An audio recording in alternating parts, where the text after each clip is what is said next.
അതുകൊണ്ട് വിമർശിക്കുന്ന സംഘികളും CPIMകാരും ഒന്ന് മനസ്സിലാക്കുക, ഇപ്പം നടക്കുന്ന ഇത്തരത്തിലുള്ള മുഖ്യമന്ത്രിയുടെ പേരിലുള്ള ഇത്തരത്തിലുള്ള ലഹള അതൊരു ജനാധിപത്യ പാർട്ടിയിൽ സംഭവിക്കുന്ന സ്വാഭാവികമായിട്ടുള്ള കാര്യമാണ്. BJPക്കകത്തോ CPMനകത്തോ പോലെയല്ല, ഒരു ഏകാധിപതിയല്ല ഈ പാർട്ടി ഭരിക്കുന്നത്. ഇതൊരു ജനാധിപത്യ പാർട്ടിയാണ്. അപ്പൊ ഇത്ര അപശബ്ദങ്ങളൊക്കെ ഉണ്ടാവും, അത് സ്വാഭാവികമാണ്. അതിനെ പരിഹസിക്കാനൊന്നും നിങ്ങൾക്ക് ഒരു അവകാശമില്ല. നിങ്ങൾ ഏകാധിപതിയുടെ പാർട്ടിയാണ്. അപ്പൊ ഏകാധിപതി പറയുന്നതും കേട്ട് അനുസരിച്ചൊരു ഭാഗത്ത് മിണ്ടാതിരുന്നോ. ജനാധിപത്യ പാർട്ടികൾ ഇത്തരത്തിലുള്ള പല പ്രശ്നങ്ങളും ഉണ്ടാവും. അത് നിങ്ങളെ ബാധിക്കണ കാര്യമല്ല. നിങ്ങൾ എന്ത് കണ്ടിട്ടാണ് വിമർശിക്കാൻ നടക്കുന്നത്? നിങ്ങൾക്ക് എന്ത് യോഗ്യത ഉണ്ട് അതിന്?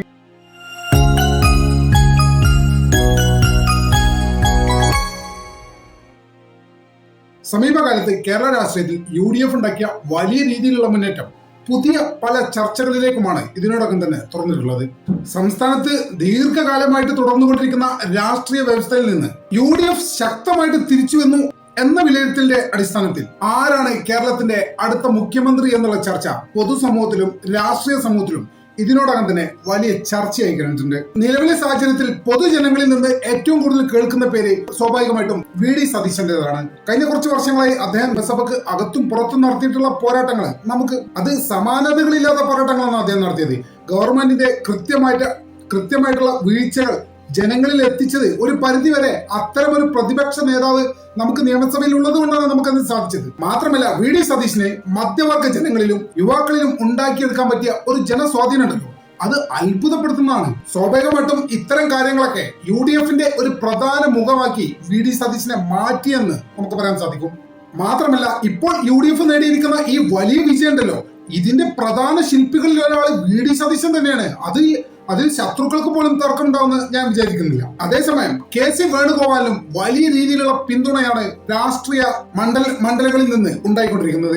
KC വേണുഗോപാൽ എന്ന് പറയുമ്പോൾ നിങ്ങളൊരു കാര്യം മനസ്സിലാക്കണം, കോൺഗ്രസ് പാർട്ടിയുടെ സംഘടനാ രംഗത്ത് വളരെയധികം നിർണായകമായിട്ടുള്ള പങ്കുവച്ചിട്ടുള്ള ആളാണ് KC വേണുഗോപാൽ. ഡൽഹിയിലെ രാഷ്ട്രീയ സ്വാധീനവും ദേശീയ നേതൃത്വവുമായി അദ്ദേഹം വെച്ചു പുലർത്തുന്ന അടുപ്പം പാർട്ടിക്കുള്ളിൽ ഒരു ഏകോപനം ഉണ്ടാക്കാൻ സാധിക്കുമെന്നുള്ള അദ്ദേഹത്തിനെ അനുകൂലിക്കുന്ന ആളുകളുടെ വാദം ഇതിനോടകം തന്നെ ശക്തമായി UDF സംവിധാനത്തിനുള്ളിൽ അഭിപ്രായപ്പെട്ടിട്ടുണ്ട്. അദ്ദേഹത്തിന്റെ മാത്രം പ്രത്യേകതയായി നമുക്ക് പറയാവുന്നത് തന്ത്രപരമായിട്ടുള്ള രാഷ്ട്രീയ സമീപനം, അതുപോലെ തന്നെ ഭരണപരമായിട്ടുള്ള കാഴ്ചപ്പാടുകൾ. ഇത് മറ്റു നേതാക്കളിൽ നിന്ന് അദ്ദേഹത്തിന് വ്യത്യസ്തമാക്കുന്ന ഒരു ഘടകമാണ്. ആ നിലയ്ക്ക് നോക്കുമ്പോൾ പാർട്ടിക്കുള്ളിൽ പ്രത്യേകിച്ച് UDF സംവിധാനത്തിനുള്ളിൽ KC വേണുഗോപാലിനുള്ള പിന്തുണ വളരെ വലുതാണ്. മറ്റൊരു പേരുള്ളത് രമേശ് ചെന്നിത്തലയുടേതാണ്. അദ്ദേഹത്തിന്റെ കഴിവും പ്രാവീണ്യമൊക്കെ നമ്മൾ നിരവധി അറിഞ്ഞതാണ്. ആഭ്യന്തര മന്ത്രി ആയിരിക്കുമ്പോൾ വളരെ നല്ല രീതിയിലുള്ള ഭരണം കാഴ്ചവെച്ച ആളാണ്. അതുപോലെ തന്നെ പ്രതിപക്ഷ നേതാവായിക്കൊണ്ടും അദ്ദേഹം മികച്ച ഭരണമാണ് കാഴ്ചവെച്ചത്. അദ്ദേഹത്തിന് പഴയ പോലെ ഒരു ജനസ്വാധീനം ഇല്ല നിലവിലത്തെ സാഹചര്യത്തിൽ എന്നുള്ള വിമർശനങ്ങളൊക്കെ ഉണ്ടെങ്കിൽ പോലും പാർട്ടിക്ക് പ്രതിസന്ധി ഉണ്ടായ ഘട്ടങ്ങളിൽ പോലും പാർട്ടിക്ക് വേണ്ടി എല്ലാ നിലപാടുകളും ഉറച്ചു നിന്നു എന്നുള്ള അദ്ദേഹത്തിന്റെ ആ ശുദ്ധരാഷ്ട്രീയം അദ്ദേഹത്തിന് മുഖ്യമന്ത്രിയാവാൻ ഒരു മുൻതൂക്കം നൽകുന്നുണ്ട് എന്നുള്ളത് ഒരു വാസ്തവമാണ്. ഇതിൽ നമ്മൾ പ്രധാനമായിട്ടും മനസ്സിലാക്കേണ്ട ഒരു കാര്യം, ഈ 3 നേതാക്കന്മാരും UDFന്റെ 3 തൂണുകളാണ് എന്നുള്ള വാസ്തവം നമ്മൾ മറന്നുപോകരുത്. അതുകൊണ്ട് വ്യക്തിപരമായിട്ട് ഞാൻ പറയുകയാണെങ്കിൽ ഒരാളെ നമ്മൾ പിന്തുണക്കാം, അതൊക്കെ സ്വാഭാവികമാണ്. പക്ഷെ അതിന്റെ പേരിൽ മറ്റു 2 പേരെ ആക്ഷേപിക്കുന്നതിൽ വലിയ അർത്ഥമുണ്ടെന്ന് ഞാൻ കരുതുന്നില്ല. എല്ലാവരും അവരവരുടെ മേഖലയിൽ കഴിവ് തെളിയിച്ചവരാണ്, പ്രാവീണ്യം തെളിയിച്ചവരാണ്, മുഖ്യമന്ത്രി എന്ന പദത്തിന് അർഹതയുള്ളവരുമാണ്. ഇതിലൊന്നും ഒരു സംശയം ആർക്കും വേണ്ട. ഈ അഭിപ്രായ വ്യത്യാസങ്ങൾ എന്നത് ജനാധിപത്യ പാർട്ടികളുടെ ഒരു സ്വാഭാവികമായിട്ടുള്ള ഒരു കാര്യമാണ്. ഒരു പാർട്ടിയെ സംബന്ധിച്ചിടത്തോളം അതിനുള്ളിൽ വിവിധ രീതിയിലുള്ള അഭിപ്രായങ്ങൾ ഉയരുക എന്ന് പറഞ്ഞാൽ ആ പാർട്ടിയുടെ ദൗർബല്യമല്ല അത് കാണിക്കുന്നത്, മറിച്ച് ആ പാർട്ടിയുടെ സംഘടനാ ശക്തി തന്നെയാണ് അത് നമുക്ക് കാണിച്ചു തരുന്ന ഒരു കാര്യം.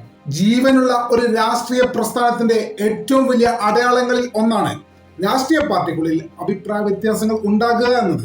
ഇവിടെയാണ് UDFും LDFും തമ്മിലുള്ള ഒരു മാറ്റം നമുക്ക് കാണാൻ സാധിക്കുക. കോൺഗ്രസിലും UDFിലും നേതാക്കൾക്ക് അഭിപ്രായം പറയാനുള്ള സ്വാതന്ത്ര്യമുണ്ട്.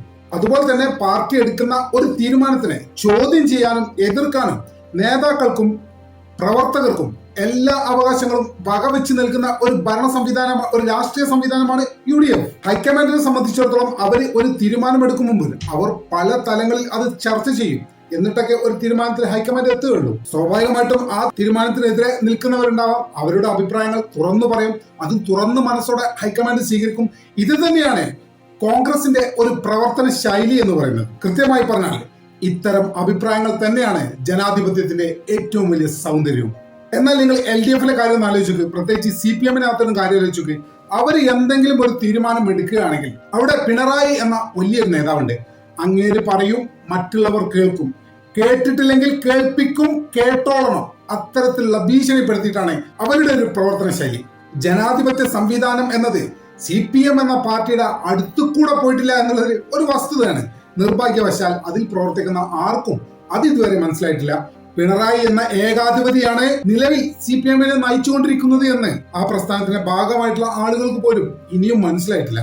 അവരൊക്കെ കേവലം പിണറായി അടിമകൾ മാത്രമാണുള്ള യാഥാർത്ഥ്യം. അതുകൊണ്ടാണ് നിങ്ങൾ ശ്രദ്ധിച്ചു പോയി, ഇപ്പൊ ഓൺലൈനിലൊക്കെ ശ്രദ്ധിച്ചു പോകും, സഖാക്കൾ പോലും പിണറായിയെ ശക്തമായിട്ട് വിമർശിക്കുന്നുണ്ട്. അവർ പറയുന്ന പ്രധാന കാര്യം എന്താണെന്ന് വെച്ചാൽ പാർട്ടിയിലെ അഭിപ്രായങ്ങൾ തുറന്നു പറയാനുള്ള സാഹചര്യമില്ല. പാർട്ടി ഏതെങ്കിലും ഒരു തീരുമാനം എടുക്കുമ്പോൾ മറ്റു പരിശോധന നടത്തുന്നില്ല, പ്രവർത്തകരോട് അഭിപ്രായം ചോദിക്കുന്നില്ല. പിണറായി വിജയൻ തീരുമാനിക്കും, നടപ്പിലാക്കും. ഇത്തരത്തിൽ ഒരു ഏകാധിപത്യ ശൈലിയിലേക്ക് CPM ഇതിനോടകം തന്നെ മാറിക്കഴിഞ്ഞു എന്ന് ആ പാർട്ടിക്കാർ തന്നെയാണ് പറയുന്നത്. അഥവാ വല്ലവനും വല്ല എതിർ അഭിപ്രായങ്ങളും പറഞ്ഞാൽ ഉടനെ അയാൾ അടിച്ചിരുത്തും. അങ്ങനെ അടിച്ചിരുത്താൻ നിന്ന് കൊടുക്കാതെ പുറത്തേക്ക് വന്ന ആളുകളാണ് TK ഗോവിന്ദനും G സുധാകരനൊക്കെ. നമ്മുടെ മുന്നിൽ ഇഷ്ടംപോലെ അത്തരത്തിൽ ഉദാഹരണങ്ങളുണ്ട്. CPM-നുള്ളിൽ അതിന്റെ നേതാക്കൾക്ക് പോലും അഭിപ്രായങ്ങൾ മുഖത്ത് നോക്കി തുറന്നു പറയാൻ ഭയമാണെന്നുള്ള സാഹചര്യം എത്ര ഭീകരമാണെന്ന് നിങ്ങൾ ആലോചിക്കുക. CPM-നെ സംബന്ധിച്ചിടത്തോളം അവിടുത്തെ ആദ്യത്തെയും അവസാനത്തെയും തീരുമാനം പിണറായി എന്നൊരു ഏകാധിപതിയുടേതാണ്. അദ്ദേഹം മുഖ്യമന്ത്രിയായിരുന്ന ആ ഓഫീസിനെ കേന്ദ്രീകരിച്ചുള്ള ഉപജാപങ്ങളാണ് ഇത്തരം ഒരു സാഹചര്യം ഉണ്ടാക്കിയെടുത്തത് എന്ന് പിണറായി ഭക്തരായ CPM-കാർ പോലും ഇതിനോടകം തന്നെ അഭിപ്രായപ്പെട്ടു കഴിഞ്ഞു. അവരൊരിക്കലും പിണറായിയുടെ മുഖത്ത് നോക്കിയോ പാർട്ടിക്കുള്ളിലോ അല്ല പറഞ്ഞത്, സോഷ്യൽ മീഡിയയിലാണ് പറഞ്ഞത്. അവരെ കുറ്റം പറഞ്ഞിട്ട് കാര്യമില്ല, അവർക്ക് അതേ സാധിക്കൂ. പാർട്ടിക്കുള്ളിൽ പറയാൻ അവർക്ക് സാധിക്കില്ല, പിണറായിയോട് പറയാൻ അവർക്ക് ഭയമാണ്. ഒരു കാലത്ത് കൂട്ടമായ നേതൃത്വത്തിനും ആഭ്യന്തര ചർച്ചകൾക്കും പേരുകേട്ട ഇടതുപക്ഷത്തിനാണ് ഇന്നത്തെ കാലത്ത് ഇങ്ങനെ ഒരു ഗതി എന്നുള്ളത് നിങ്ങൾ ഓർക്കണം. ഇടതുപക്ഷത്തിന് ഏതെങ്കിലും രീതിയിലുള്ള പ്രതിസന്ധികളൊക്കെ വരുമ്പോൾ, അതായത് രാഷ്ട്രീയപരമായിട്ടുള്ള പ്രത്യാരോപണങ്ങളൊക്കെ വരുമ്പോൾ മിക്കവാറും അതുമായി ബന്ധപ്പെട്ട നേതാക്കൾ എന്താ പറയാ, അത് അഭിപ്രായം പിണറായി വിജയൻ പറയും. ആ അഭിപ്രായം തന്നെയാണ് ഞങ്ങൾ തോന്നുന്നു. വാസ്തവത്തിൽ ഇവർക്ക് മറ്റൊരു അഭിപ്രായമായിരിക്കും ഉണ്ടാകുക, പക്ഷെ പറയാൻ പേടിയാണ്. ഇത്തരത്തിലുള്ള ഒരു രാഷ്ട്രീയ സംവിധാനക്കാരാണ് UDF-ൽ തമ്മിലടിയാണ് എന്നും പറഞ്ഞ് പരിഹസിക്കുന്നത്. അവിടെ സ്വന്തം പാർട്ടിക്കുള്ളിൽ ഒരു അഭിപ്രായം പറയാൻ സ്വാതന്ത്ര്യമില്ലാത്ത ഗതികെട്ട രാഷ്ട്രീയക്കാരനല്ലേ നീ? പിണറായി പറയുന്നതിന്റെ അപ്പുറമോ ഇപ്പുറമോ ഒരു കാലി വെക്കാൻ നിനക്ക് ധൈര്യമുണ്ടോ? നീയാണ് ഒരു ജനാധിപത്യ പാർട്ടിയായ കോൺഗ്രസിനെ പരിഹസിക്കാൻ പറ്റുന്നത്. നാണമുണ്ടോ? UDF-നെ സംബന്ധിച്ചിടത്തോളം അഭിപ്രായ വ്യത്യാസങ്ങൾ ഉണ്ടെങ്കിൽ പോലും അവിടെ ഓരോരുത്തർക്കും സ്പേസ് ഉണ്ട്. ഏത് നേതാവിനും ഏത് സാധാരണ പാർട്ടി പ്രവർത്തകനും അവന്റെ അഭിപ്രായം കേൾക്കാൻ അവിടെ ആളുണ്ട്. അവന്റെ അഭിപ്രായം മുഖവിലക്കെടുക്കുന്ന സാഹചര്യമുണ്ട്. നേതാക്കളുടെ പോക്കിനെ വിമർശിക്കാനും പിന്തുണക്കാനൊക്കെ സാഹചര്യം കോൺഗ്രസിൽ ഉണ്ട്. അതാണ് കോൺഗ്രസിന്റെ ഒരു രാഷ്ട്രീയ സംസ്കാരം എന്ന് പറയുന്നത്. അതുകൊണ്ട് വിമർശിക്കുന്ന സംഘികളും CPIM-കാരും ഒന്ന് മനസ്സിലാക്കുക, ഇപ്പം നടക്കുന്ന ഇത്തരത്തിലുള്ള മുഖ്യമന്ത്രിയുടെ പേരിലുള്ള ഇത്തരത്തിലുള്ള ലഹള അതൊരു ജനാധിപത്യ പാർട്ടിയിൽ സംഭവിക്കുന്ന സ്വാഭാവികമായിട്ടുള്ള കാര്യമാണ്. BJP-ക്ക് അകത്തോ CPM-നകത്തോ പോലെയല്ല, ഒരു ഏകാധിപതിയല്ല ഈ പാർട്ടി ഭരിക്കുന്നത്. ഇതൊരു ജനാധിപത്യ പാർട്ടിയാണ്. അപ്പൊ ഇത്ര അപശബ്ദങ്ങളൊക്കെ ഉണ്ടാവും, അത് സ്വാഭാവികമാണ്. അതിനെ പരിഹസിക്കാനൊന്നും നിങ്ങൾക്കൊരു അവകാശമില്ല. നിങ്ങൾ ഏകാധിപതിയുടെ പാർട്ടിയാണ്. അപ്പം ഏകാധിപതി പറയുന്നതും കേട്ട് അനുസരിച്ചൊരു ഭാഗത്ത് മിണ്ടാതിരുന്നോ. ജനാധിപത്യ പാർട്ടികൾ ഇത്തരത്തിലുള്ള പല പ്രശ്നങ്ങളും ഉണ്ടാവും. അത് നിങ്ങളെ ബാധിക്കണ കാര്യമില്ല. നിങ്ങൾ എന്ത് കണ്ടിട്ടാ വിമർശിക്കാൻ നടക്കുന്നത്? നിങ്ങൾക്ക് എന്ത് യോഗ്യത ഉണ്ടതിന്? ഇപ്പം നടക്കുന്ന തർക്കത്തെ എങ്ങനെ കാണണമെന്ന് വെച്ചാൽ അതൊരു സജീവ ജനാധിപത്യ പ്രക്രിയയുടെ ഭാഗം മാത്രമാണ്. അത്തരത്തിലാണ് ഇപ്പൊ നടക്കുന്ന ഈ മുഖ്യമന്ത്രി ചർച്ചയ്ക്ക് മേൽ നടക്കുന്ന ഇത്തരം കാര്യങ്ങളൊക്കെ, അല്ലാതെ മറ്റൊന്നുമല്ല. എന്തായാലും വരും ദിവസങ്ങളിൽ മുഖ്യമന്ത്രി ആരാകുമെന്നുള്ള കാര്യത്തിൽ ഉടനൊരു തീരുമാനം ഹൈക്കമാൻഡിന്റെ ഭാഗത്തുനിന്ന് ഉണ്ടാകുമെന്നാണ് അറിയാൻ കഴിഞ്ഞത്. അത് ഒരു പക്ഷേ VD സതീശനായിരിക്കാം, ഒരു പക്ഷേ KC വേണുഗോപാലായിരിക്കാം, അല്ലെങ്കിൽ രമേശ് ചെന്നിത്തല ആയിരിക്കാം. ആര് തന്നെ ആയാലും ഹൈക്കമാൻഡ് ഒരു തീരുമാനം പറഞ്ഞാൽ പ്രവർത്തകരെ സംബന്ധിച്ചിടത്തോളം അവർക്ക് അതിൽ അഭിപ്രായ വ്യത്യാസം ഉണ്ടെങ്കിൽ ഹൈക്കമാൻഡിനെ അറിയിക്കാനുള്ള അവസരങ്ങളുണ്ട്. ഹൈക്കമാൻഡ് അവർക്ക് പറയാനുള്ള അവസരവും ഹൈക്കമാൻഡ് കേൾക്കാനുള്ള സാഹചര്യവും ഈ പാർട്ടിക്കകത്തുണ്ട്.